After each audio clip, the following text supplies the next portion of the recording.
Last week, the American people sent a strong message to Washington. They voted for a new direction. They called for a change in the way we do things here in the Senate. And they sent a new team to Washington to carry their wishes forward. And we plan to do just that.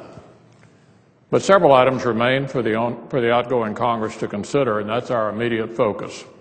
In the weeks that remain in this Congress, we should work to accomplish the essential task of funding the government and preventing retroactive tax increases.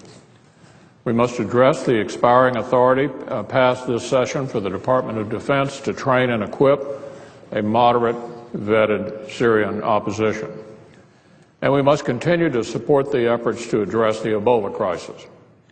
All of this will require cooperation from both sides of the aisle, from both sides of the rotunda, and from both ends of Pennsylvania Avenue. The actions of the next few weeks could help set a positive tone for the work of the next Congress. It's a tone that will depend largely on the administration's willingness to respect the message sent last Tuesday.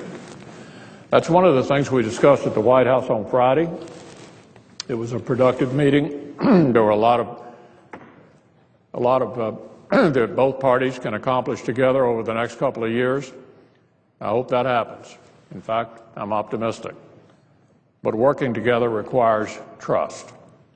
I think President Obama has a duty to help build the trust we all need to move forward together, not to double down on old ways of doing business.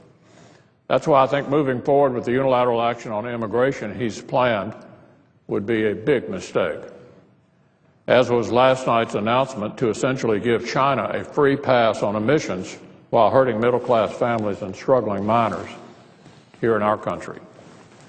Last Friday, the President said the American people would like to see more cooperation in Washington. He said he thinks all of us have the responsibility, himself in particular, to try and make that happen. That is the kind of tone the American people are looking for.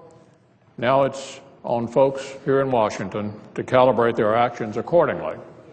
So let's not do things to hurt the possibility of a cooperative partnership. Let's step back and focus on what can be accomplished together. Let's listen to the American people.